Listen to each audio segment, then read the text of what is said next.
Muchas gracias, Inés. Voy a invitar a que suba aquí a este escenario al presidente de AELEM, José Antonio Flores. Además de ser el presidente de esta asociación, es mediador de seguros titulado, abogado y también pues padece esclerosis múltiple. Vamos a dar paso ya al debate, a lo que queda de preguntas que queráis. Sí que os voy a pedir, por favor, lo primero que digáis a quién va dirigida la pregunta y luego que seáis muy concisos. Y si es un caso muy personal, pues rogaría que se haga luego después a la persona que os interese, porque si no, o a lo mejor no pueden responder al ser una cosa muy específica y muy personal. Entonces, que las preguntas sean concisas, decís a quién va dirigida, la exponéis y me vais levantando la mano así para que yo vaya fijando el turno, ¿vale? Bueno, y también he llamado a José Antonio, sobre todo por si tenéis dudas sobre la asociación y que él os pueda ayudar.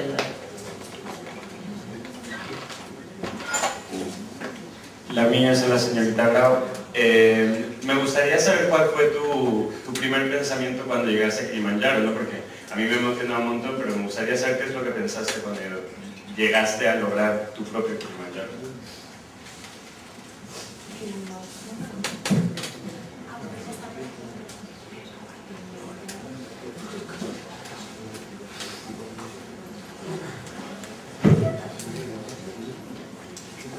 Bueno, pues fui una de las últimas en llegar a la cima de todo el equipo y la verdad es que recuerdo que cuando estás en el Kilimanjaro hay como dos pequeñas cimas, digamos. La primera está a 200 metros antes de la cima real, pero cuando llegas a esa pequeña cima sabes que todavía quedan 2 horas de camino para llegar. Y yo me acuerdo que cuando llegué a esa primera cima quise abandonar porque no podía más. Llevaba creo que 12 horas caminando de madrugada, además no había comido nada, estaba súper cansada. Y por eso cuando me animaron, me dijeron, Inés, puedes conseguirlo, sigue caminando, me encontraba, no tenía síntomas de mal de altura, por lo tanto podía seguir. Y entonces, claro, lo primero que pensé cuando llegué a la cima fue, no me lo creía, o sea, ya estaba allí, yo creía el primer día que ni siquiera iba a llegar al segundo día y de pronto estaba en la cima y celebrándolo. Y me imaginé que antes desde Barcelona, antes de ir hacia allá, pensaba que iba a poder decir muchísimas cosas en la cima y que iba a hacer fotos y que iba a grabar y que iba a hacer de todo, pero la verdad es que no pude hacer nada, solo disfrutar del momento y pensar sobre todo me acuerdo de pensar en las personas que me habían apoyado justo antes de ir y que me habían dicho, lo vas a conseguir, y yo les decía que no, y pensé, mira, pues tenían razón. No sé, la verdad es que fue un momento que es muy difícil expresarlo con palabras. Cuando consigues, en mi caso, para mí era un reto personal muy importante.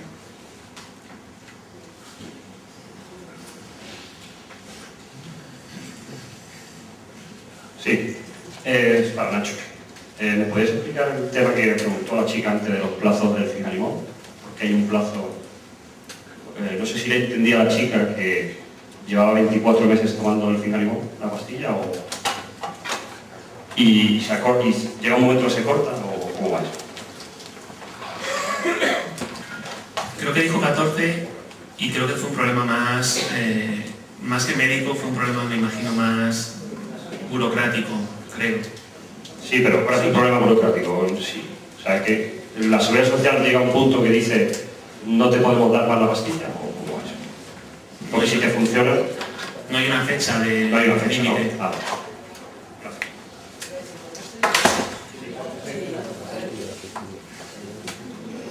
Yo llevo 14 meses tomándolo, pero cuando llegaban 9, mientras he estado de uso compasivo, porque el laboratorio lo regalaba al hospital, no ha habido ningún problema. Cuando el hospital ha tenido que pagarlo, la Seguridad Social pagarlo, es cuando se ha negado. Claro, entonces, ahora hay que pagarlo. ¿El qué? O sea, aquí hay que pagarlo, entiendo. No, bueno, lo paga la Seguridad Social, está financiado. seguimos igual, pero no lo retomamos.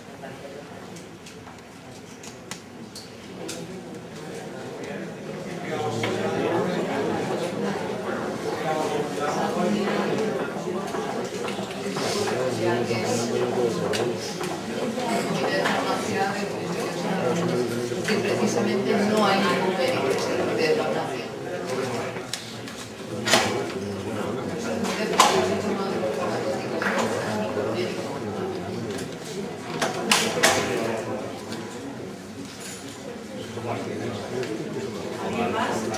Sí, yo para el virus JC, una vez que lo da positivo, ¿puedes darlo negativo? No, no es un test que mira el virus, mira anticuerpos contra el virus.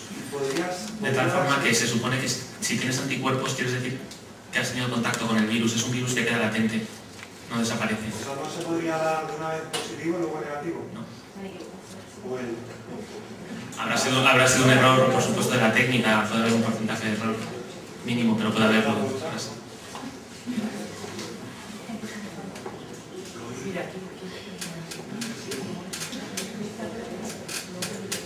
Abogado, quería comentar algunas cosas que creo que se tienen que tener en cuenta. Sobre la presentación de la propuesta de incapacidad permanente, la empresa también lo puede presentar a través del servicio médico. Otra cosa, y la gente lo que tiene que saber, que creo que nos ha dicho, o no lo he oído, que los informes han de ser de los últimos 6 meses, anteriores del tribunal, y se los mira. Los informes han de ser de médicos de la Seguridad Social, los privados ni se los miran, al menos esto en Cataluña. Supongo, pero son de los últimos 6 meses y médicos de la Seguridad Social. Los privados a veces se los miran, pero no los tienen en cuenta muchas veces, No, que es así, Y una cosa que sí que se ha dicho, pero que quizá alguien no porque me ha comentado no quedó claro, porque lo ha dicho, es que la incapacidad permanente total, con menos de 55 años es el 55% y más de 55 años es el 75%. Sí, con más de 55 años tienes la posibilidad, si lo solicitas, de ampliar. Respecto a los informes que dices, efectivamente la Seguridad Social siempre opera con sus informes y sus médicos, pero eso es para el caso que la incapacidad tú la solicites y hay una resolución de la administración. Pero cuando impugnas esa resolución porque no estés de acuerdo y vas a un juzgado, ahí el informe tiene que ser de un perito médico que esté reconocido como tal. Es muy raro que un médico de la Seguridad Social vaya a ratificarse en un informe porque ya de por sí ese informe de la Seguridad Social no hace falta ratificación. Pero al juez hay que explicarle en el acto del juicio las preguntas o el desarrollo de la enfermedad y que esa enfermedad limita. Entonces, en ese sentido, ya un juez sí que es conveniente que si no lo aporta el solicitante porque no tenga medios económicos, el juez va a pedir un informe forense, porque es que siempre dicen, yo es que no soy médico, no puedo emitir un juicio con mis conocimientos jurídicos, y ellos se van a apoyar muchísimo en el informe pericial. Realmente lo que es muy recomendable para cualquier afectado de tanto esclerosis como otras patologías a la hora de tramitar una incapacidad es conseguir un informe que el especialista ponga, y algo a Nacho especialmente, que en la coletilla final constate que aquella persona con la patología que tiene está incapaz para desarrollar o su actividad laboral o cualquier actividad laboral. Esta coletilla va a misa. Claro, es importante que todos lo sepáis. Claro, ahí también es lo que queremos pretender, porque igual hay gente que prefiere una incapacidad. Correcto, hay gente que no le interesa la pregunta. Quiere la total porque el vigilante o el director general o el traductor puede hacerlo. Claro, efectivamente. Entonces ahí es un poco lo que interesa a cada uno depende. Claro, efectivamente, sí, por favor, lo que dices, gracias. Soy médico de empresa y trabajo en esto. Sí.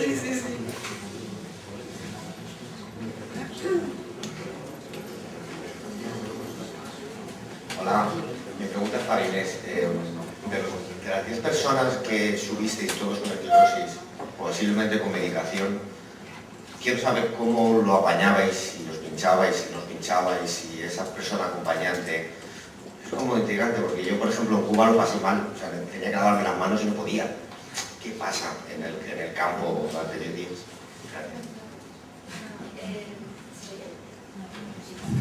Ahora,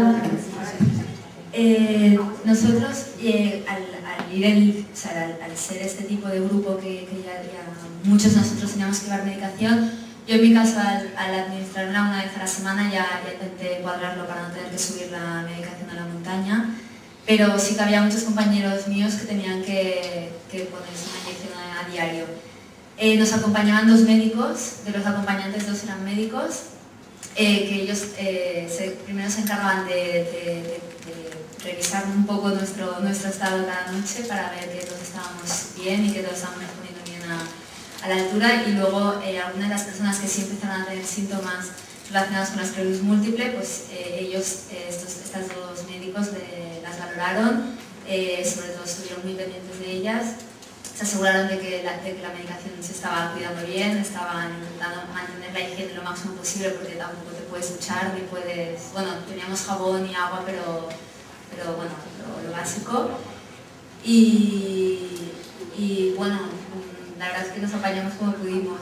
Sí que hubo una chica de unos 28 años que sí que tuvo que dar la vuelta el tercer día o así, porque se estaba empezando a encontrar bastante mal. Pero por lo demás no pasa nada fuera de lo esperable. Para el doctor, otra vez. Claro. Nacho, después del fingalimod, ¿se puede saltar el Tisabi a otro? O sea, ¿podemos saltar el Tisabi? Si por ejemplo el fingalimod no funcionara. Se puede poner Tisabi después del Cimolino. No, digo saltarlo, no ponerlo. También con los tratamientos nuevos. Luego, vale. Y ponerlo también, o sea, si a mí no me funciona la Fingolimod, ¿puedo volver al Tisabi? Se puede volver. Obviamente no está estudiado, se puede poner, es un inmunosupresor, con lo cual entraría en el algoritmo que pusimos. Habría que hacer la determinación de los anticuerpos. Si se es positivo, se supone que se está en el grupo de riesgo medio.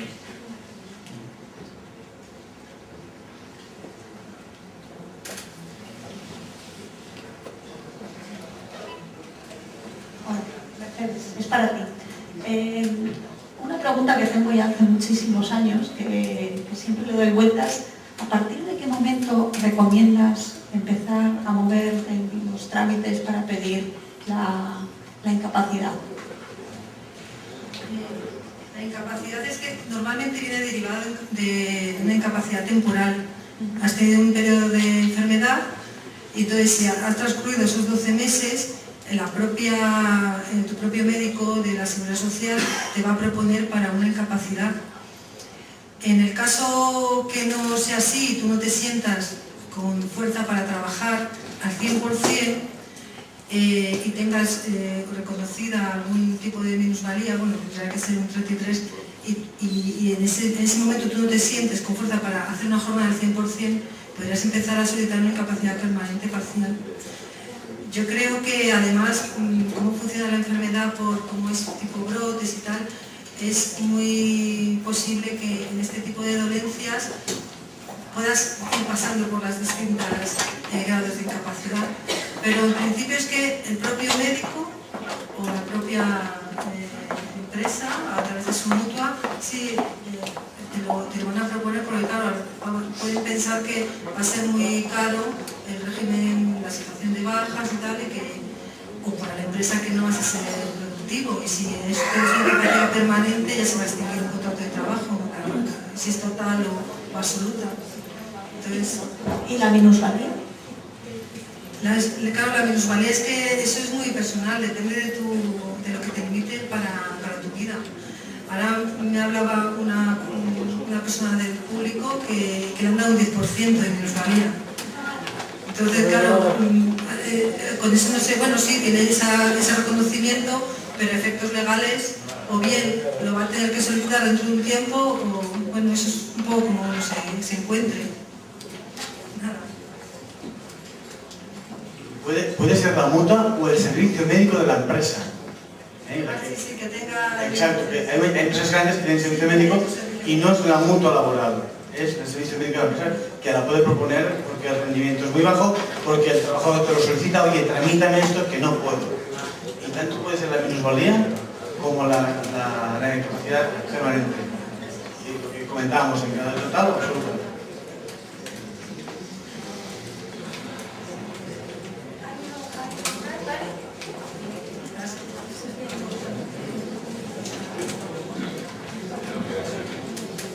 Buenas, ¿qué tal? Mi pregunta era para el doctor Casanova. Tengo la sensación, por lo que estaba contando, que todos los esfuerzos médicos van por el lado de inmunosupresores o inmunomoduladores.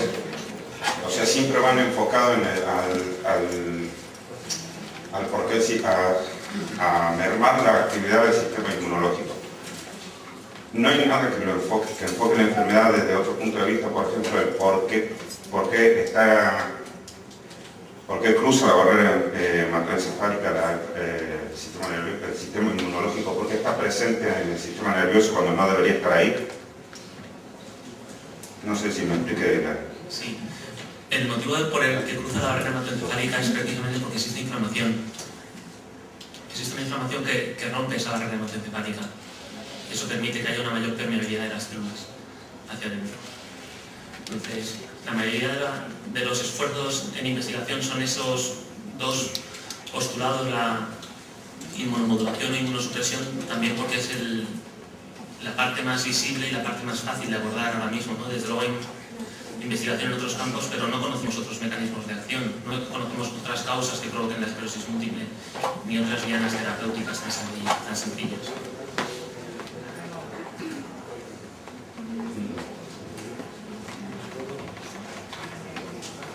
Hola, yo tengo dos preguntas, una es para Mercedes y otra es para el doctor Casanova.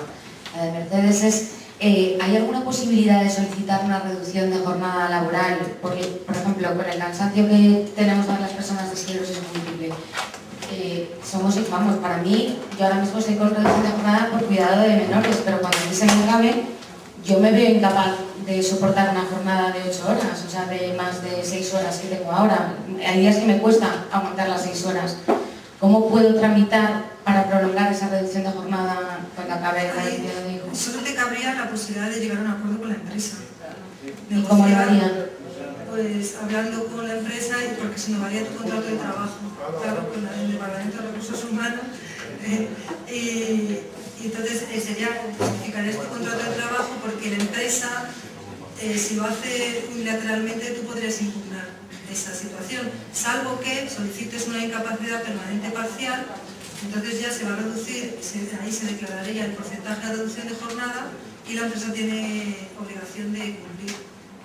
Pero es técnicamente posible que yo vaya al Departamento de Recursos Humanos, que ahora mismo desconocen mi enfermedad, aunque lo sabe mi jefe, pero no oficialmente, y hablé con ellos. ¿Y ellos tienen la obligación de dármelo? No, ellos tienen, es como un acuerdo, se modifican las condiciones de tu contrato de trabajo. Propones la situación en la que te encuentras y ellos sería como una negociación nueva en cuanto a reducción de jornada y la reducción de salario al mismo tiempo, en proporción. Pero no tienen ellos obligación de reducir. No tienen obligación.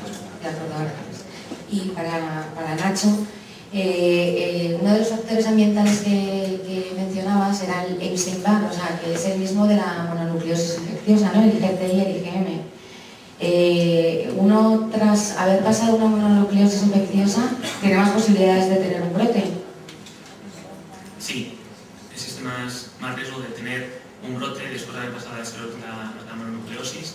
También se ha visto que cuando uno tiene un brote, generalmente hay títulos más altos de replicación del virus. El virus Epstein-Barr es también un virus que queda latente en el cuerpo una vez que nos infectamos, como todos los virus herpes, y esos virus, igual que el herpes, ¿no?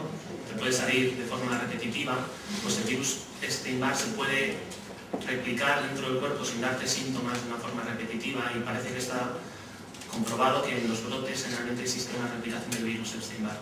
Y si se quedan permanentemente activados el IgC y el IgM, o sea, los dos, el que lo has tenido y el que lo sigues teniendo, ¿eso no habrá que atacarlo de alguna manera para que se pare o desaparezca? La IgM solamente se activa una vez, que es cuando coges la infección por primera vez. Es una infección viral, por lo tanto no tiene un tratamiento específico, sino un tratamiento de los síntomas, de la fiebre, etcétera, etcétera. No hay ningún tratamiento que consiga erradicar el virus del cuerpo.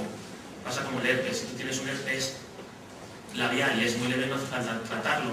Si te duele, te tomas algo para el dolor, lo que sea. Si es muy intenso, hay antivíricos que consiguen que en la fase activa en la que el virus se está replicando, deje de replicarse antes y por lo tanto mejores antes de ese brote del virus, pero no va a erradicar el virus del cuerpo. Por lo tanto, en ese sentido no se trata el virus.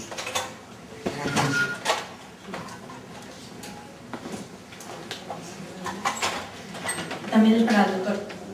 Yo llevo 2 años con Fisauri y ya me he hecho el primer análisis de JC y en septiembre de este año me hago el segundo. Si por la casualidad de que yo dé negativo de nuevo, ¿yo puedo pedir igualmente a mi neuróloga que me cambie de tratamiento? Claro, yo pienso que sí, ¿no? Tú puedes decírselo y eso es una cosa que tendréis que hablar entre vosotros y la decisión finalmente siempre es del paciente, ¿no? Del tratamiento que debe recibir.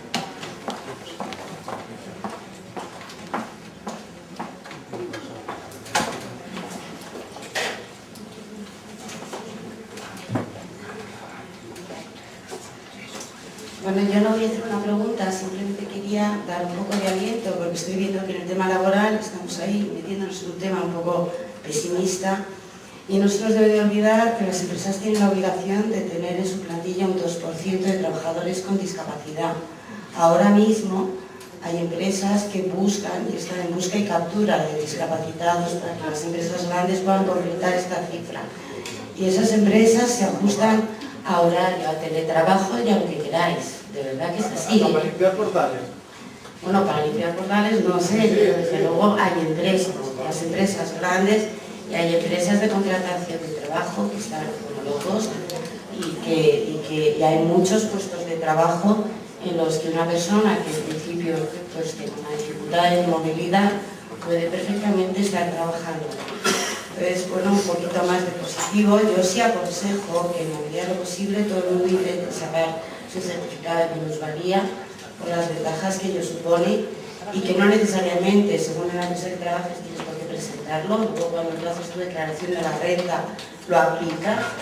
Y si tu empresa no es muy socialmente responsable, pues te puedes callar. Pero si lo es, pues a lo mejor incluso puedes tener otras ayudas, ¿no? Entonces, bueno, la discapacidad se consigue no por el hecho de tener una enfermedad, sino por lo que está generado de disfunción. Entonces, el hecho de que al principio te den un 10% es porque a lo mejor todavía no tienes un compromiso funcional que implique mayor pérdida de función del organismo. Pero si se agravara tu situación, pues siempre hay posibilidad de revisarlo. Y además, hay que añadir a la condición física también la condición social. En la valoración de la discapacidad se condiciona también si en tu trabajo o tienes alguna alteración sociológica o tienes un impedimento para hacer determinados deportes que hacías y tal, siempre hay un porcentaje de aplicación que se debe a ese tipo de características. Y se pueden añadir otro tipo de patologías, si además eres hipertenso o tienes miopía o eres, no te cuento si eres diabético, otras patologías añadidas al porcentaje de la patología de la esclerosis múltiple o de cualquier otra, contribuirían a poder subir y llegar al 33% que te exigen para ser considerado discapacitado. ¿Vale? Bueno, que hay puestos de trabajo y que tenemos que estar ahí. ¿Vale?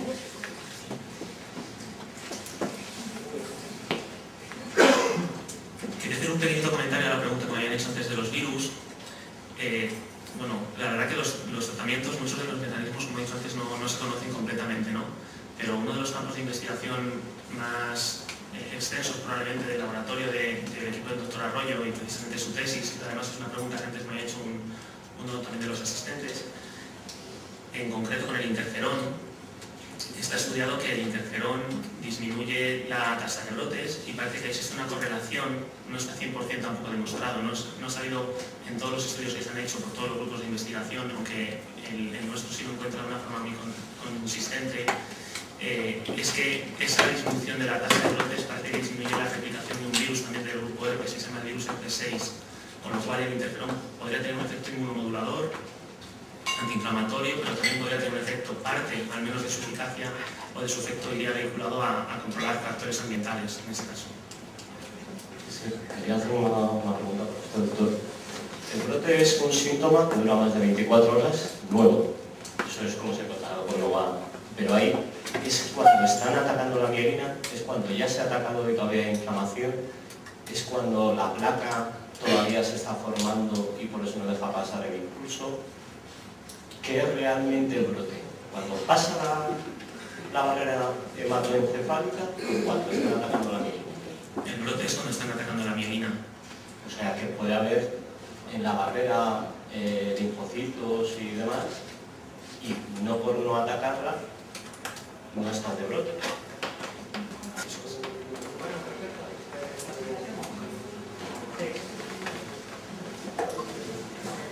De nuevo para usted. Yo a los 12 años tuve una mononucleosis y fui diagnosticada de esclerosis múltiple a los 15. Sí, yo no digo que si a lo mejor no hubiese tenido mononucleosis no hubiese tenido esclerosis múltiple, pero ¿podría haber sido más tardía? O sea, no te sé decir, es una respuesta muy concreta, es casi hacer conjeturas, ¿no? Lo siento.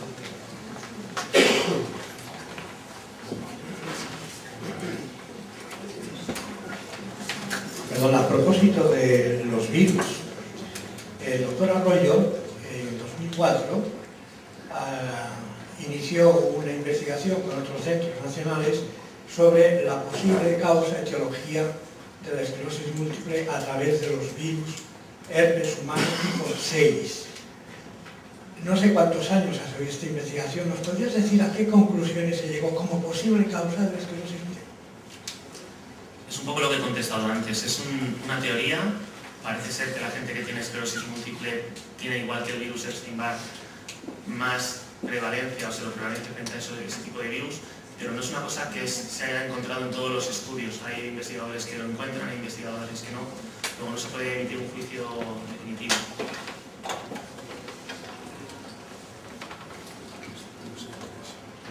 ¿Alguien más?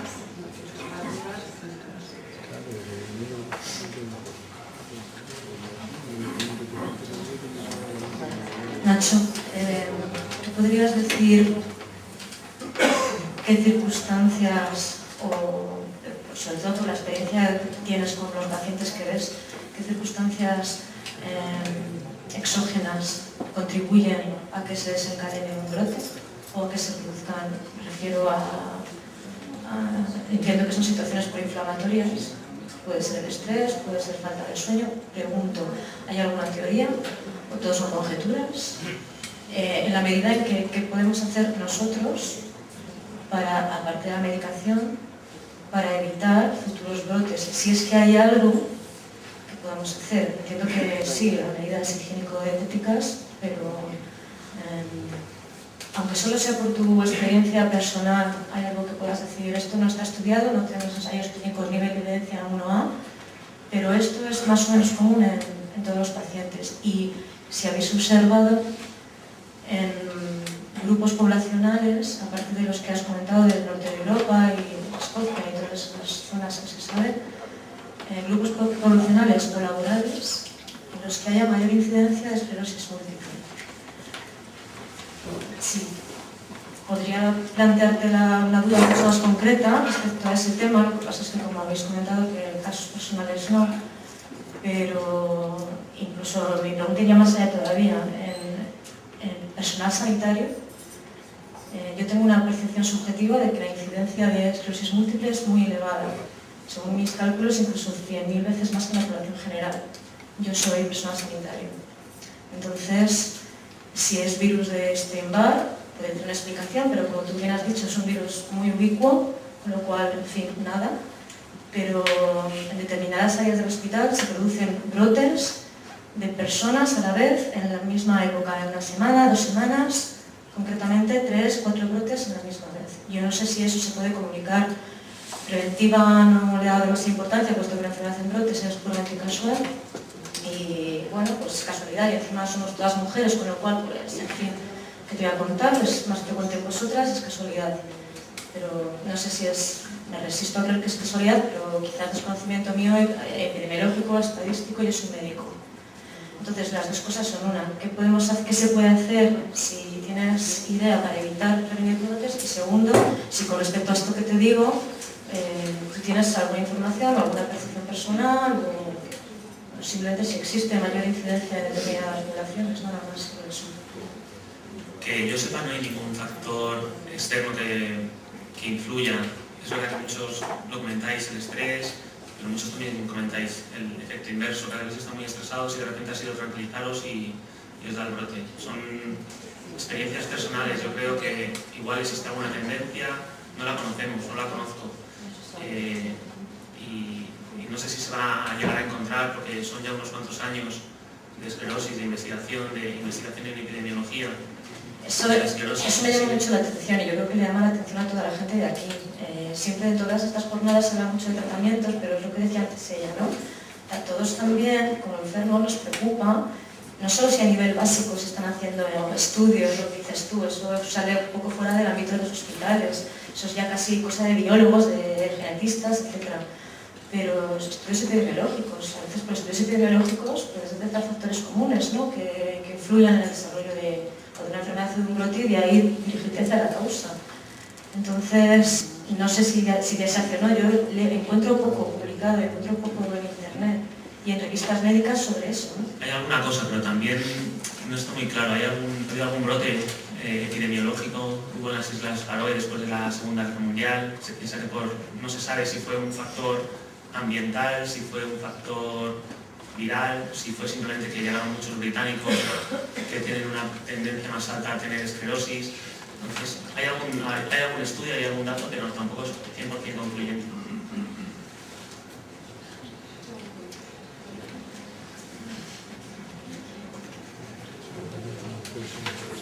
Yo quería hacerte una pregunta. Mira, tú habías, antes de subir el Kilimanjaro, habías hecho montañismo, porque has dicho que habías subido un 2000, ¿no?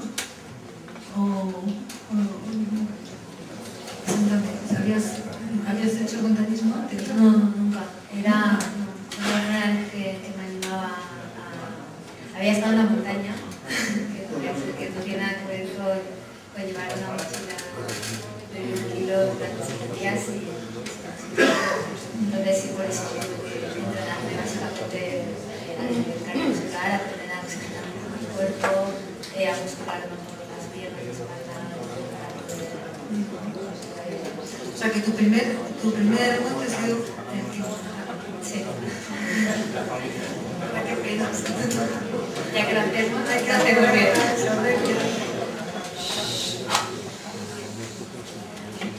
¿Yo? Tengo 2 preguntas. Uno es para la abogada y otra para el doctor. Primero para la abogada. Cuando estamos recopilando informes de psicológicos, psiquiátricos, de psicometrías, por temas de la discapacidad, de una incapacidad, ¿eso nos puede perjudicar de alguna forma en la vida diaria? Por ejemplo, el carnet de conducir. Sí, claro, el carnet de conducir sí te puede... Tienes, en función de la minusvalía que tengas, te puede perjudicar para la obtención del carnet o a la hora de renovarlo. A lo mejor puedes mantenerlo, pero en el momento que lo tengas que renovar, sí te puede perjudicar. De hecho, por ejemplo, si una cosa muy común, el llevar gafas, esto te obliga en el carnet de conducir a llevar unas gafas de repuesto en el coche. Y en función de las limitaciones que tengas, sí te puede provocar el que no te renueves ese carnet. Sí, sí. Sí puede afectar. Y otra pregunta para el doctor. A mí los programas científicos me encantan. En concreto los programas de la voz de Punse me chiflan. Y de cosas que han hablado mucho en muchos programas, en cuestión de un año para acá, hablan mucho de la epigenética.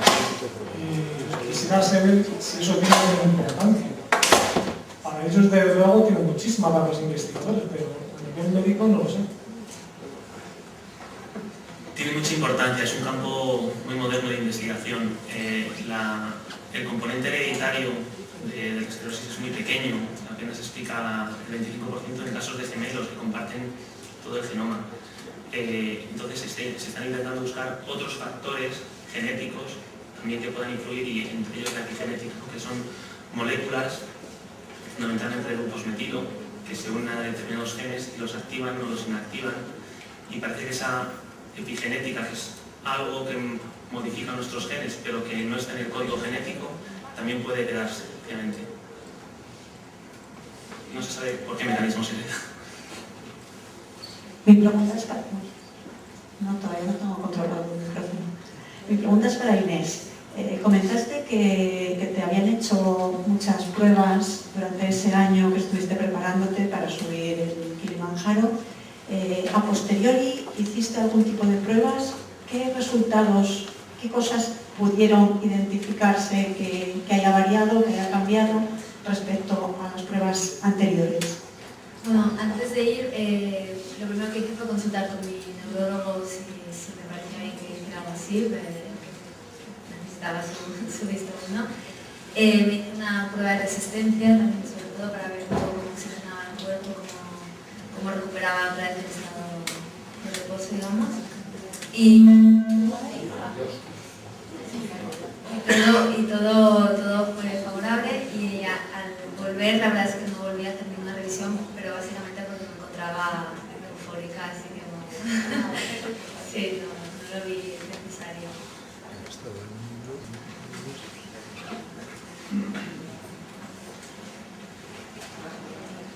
Sí, mi pregunta es para Mercedes. Es una pregunta muy concreta.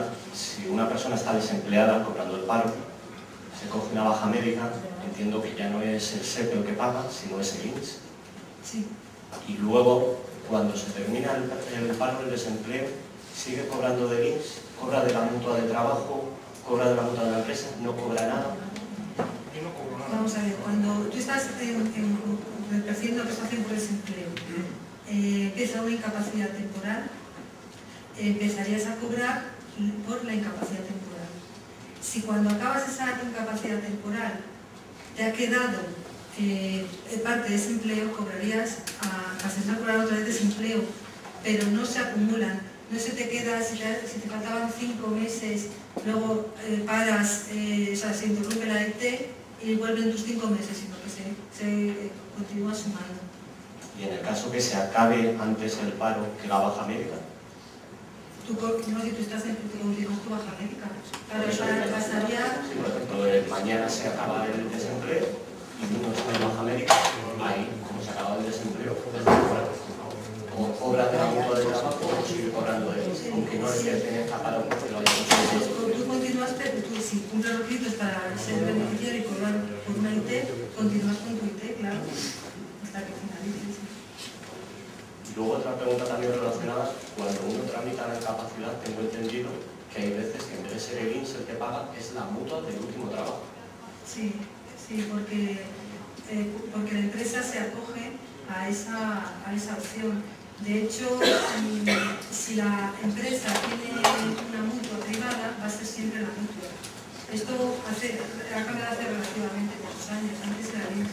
Pero si la empresa, cuando se da de alta como empresa, pone que sea el INS el que atienda todas las contingencias, tanto profesionales como comunes, pues entonces sería el INS. Pero si tiene una mutua de accidentes, opta para que también las contingencias comunes, que es una enfermedad común, la cubra también.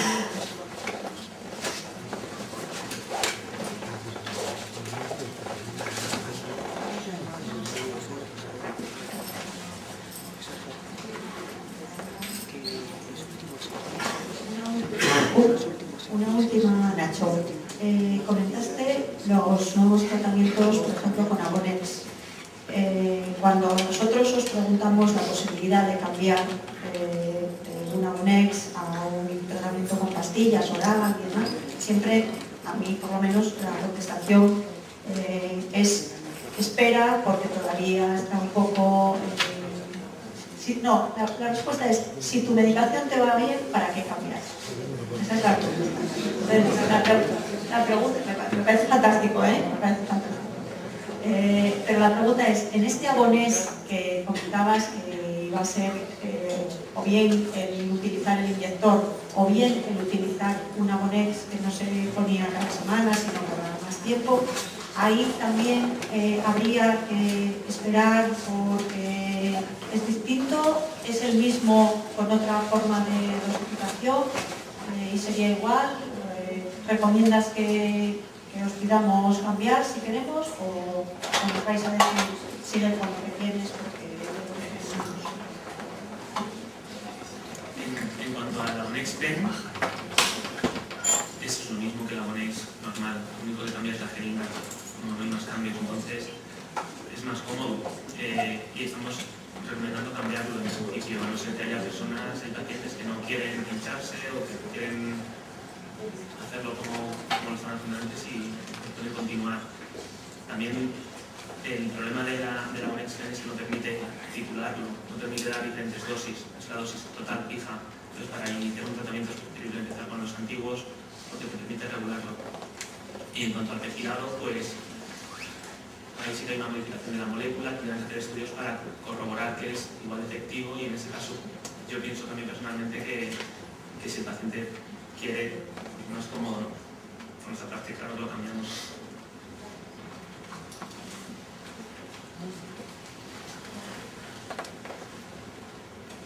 Sí, para Nacho.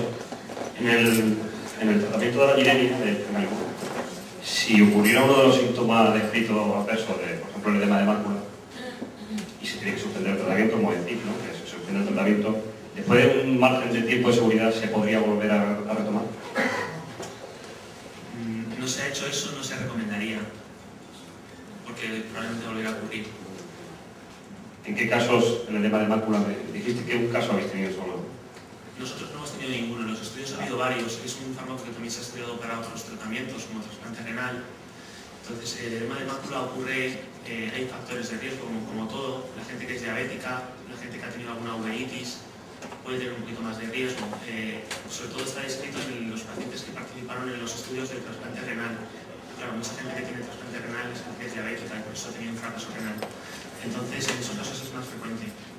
Dice que ha habido dos casos, únicamente dos casos en la dosis en la que se pone, en la dosis en la que está comercializada el Fenfluramide. Es un efecto dosis dependiente, entonces con más dosis, más posibilidades, y en la dosis que se pone es la dosis más baja que se ha probado en todos los estudios, solamente ha habido dos pacientes, con lo cual es un riesgo casi cero, se puede decir.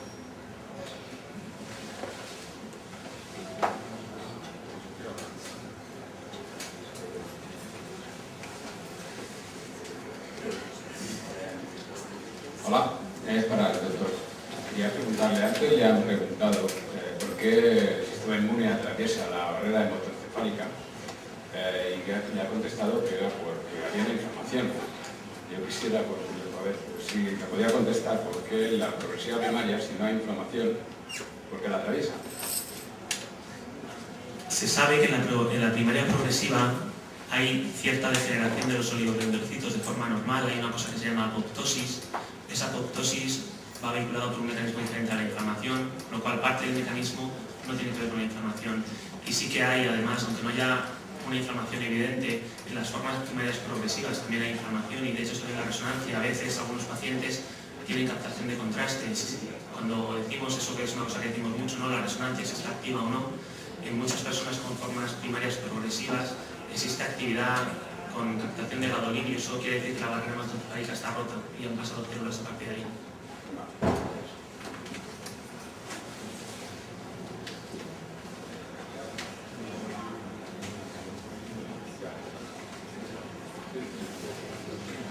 Entonces, para Nacho, ¿podrías explicar rápidamente qué diferencia entre una primaria progresiva y una secundaria progresiva? Que sepamos, es una definición puramente terminológica en cuanto a lo temporal. La primera progresiva es progresiva desde el principio y una secundaria progresiva ocurre muchos años después en un porcentaje, no en todos, en un porcentaje pequeño de pacientes que han tenido brotes previamente. y se supone que tiene que ver con cuantos más brotes hayas tenido, más daño eso genera y más posibilidades hay de iniciar una cascada más degenerativa, que no tiene por qué ocurrir si no se tienen brotes. Pues básicamente son iguales, la diferencia es cómo has llegado ahí. Sí, pero no se sabe bien. Hay 4 patrones histopatológicos de la esclerosis. Es decir, hay diferentes formas de inflamación, diferentes formas de afectación de las células, y hay 4 tipos en el microscopio que se correlacionan parcialmente solamente con las formas clínicas que nosotros vemos. Entonces no se sabe muy bien tampoco si es lo mismo, si es ligeramente diferente.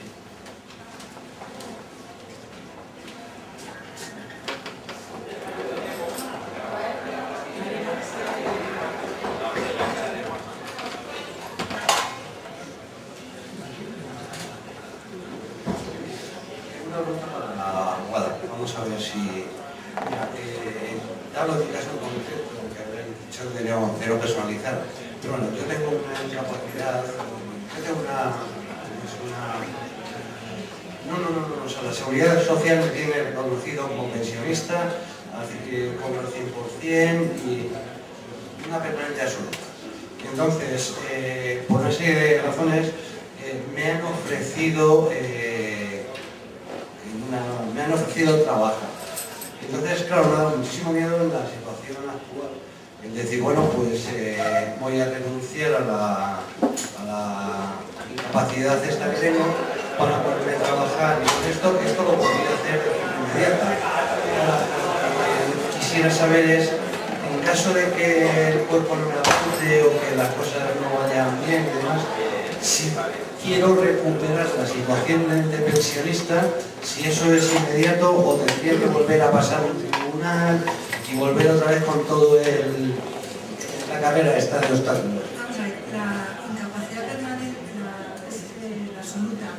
En principio se puede compatibilizar ciertos trabajos siempre que lo permita la capacidad que uno tenga, el impedimento para trabajar. Hay que ponerlo en conocimiento de la administración, pero es que no es totalmente incompatible con el trabajo. Entonces, yo entiendo que si, bueno, voy a renunciar porque vamos a suponer que tengo una supuesta mejoría porque a mí me interesa el trabajo y de hecho, oiga, que yo tengo una mejoría y la administración lo reconoce. Puede también igual establecerse un empeoramiento de la situación. Yo entiendo que sí, volver. Lo que pasa es que tendría que volver a iniciarse un reconocimiento de esa incapacidad. Lo que pasa es que a ver la actividad que es, por si acaso, se permite esa compatibilizarla.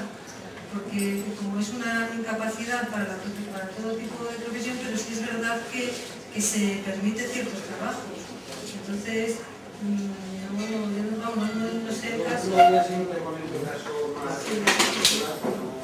Claro. Muchas gracias.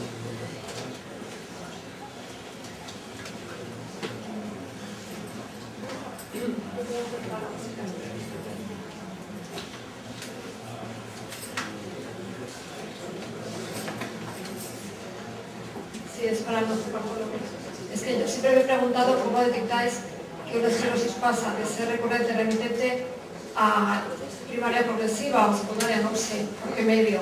¿Es el examen? ¿Cuál es la forma de hacerlo?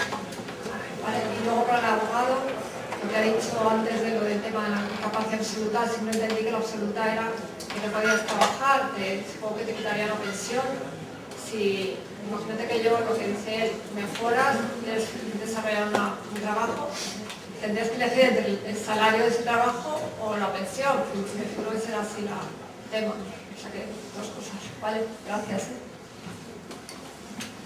No hay ningún marcador que permita hacer el diagnóstico definitivo de que la enfermedad hubiera cambiado. El diagnóstico es puramente una definición propuesta por un grupo de expertos que se ocupan de la esclerosis. Muchos años definieron la progresión como un empeoramiento mantenido sin que ocurra en relación con un brote de más de 6 meses de evolución, que no haya tampoco ningún factor externo que haya podido empeorar. Entonces es una definición puramente terminológica o de diccionario, un criterio, no existe una evidencia que permita corroborar ese hecho. porque efectivamente si la incapacidad permanente es compatible, la absoluta, es compatible con cierto trabajo, como digo, que te lo permita tu incapacidad o la imposibilidad. Vamos a poner, por ejemplo, que tenemos una incapacidad absoluta para trabajo mecánico, pero no para trabajo intelectual. Entonces, en ese sentido, como no choca el motivo por el que se concedió esa incapacidad, se permite el trabajo para ciertas actividades. Ahora, si ya va a tocar la actividad por la cual te la concedieron esa incapacidad, sí sería incompatible esa acción. Por eso, ese nuevo trabajo, esa actividad, se tiene que valorar en función de las circunstancias personales lo que se va a desarrollar.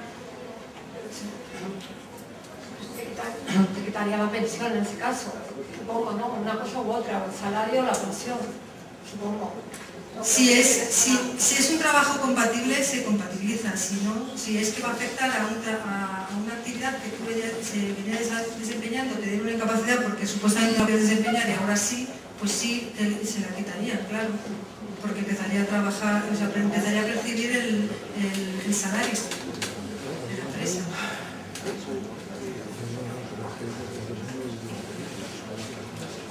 Perdona, que os estoy mirando.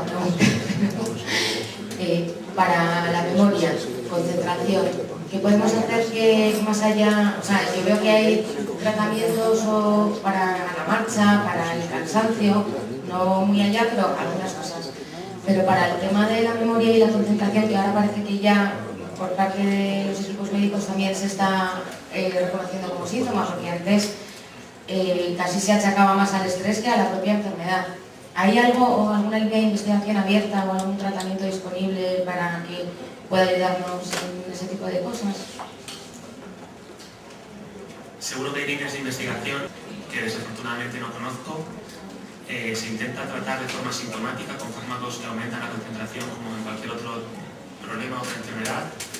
Nosotros en concreto lo mandamos a la unidad de patología cognitiva, que tenemos compañeros también de servicio de neurología con los que trabajamos conjuntamente en este tipo de problemas, y hay técnicas de psicología, rehabilitación, fármacos para la concentración y la memoria, y nuestros compañeros habitualmente prueban tratamientos que se utilizan en patologías que afectan a la memoria, y hay pacientes que mejoran.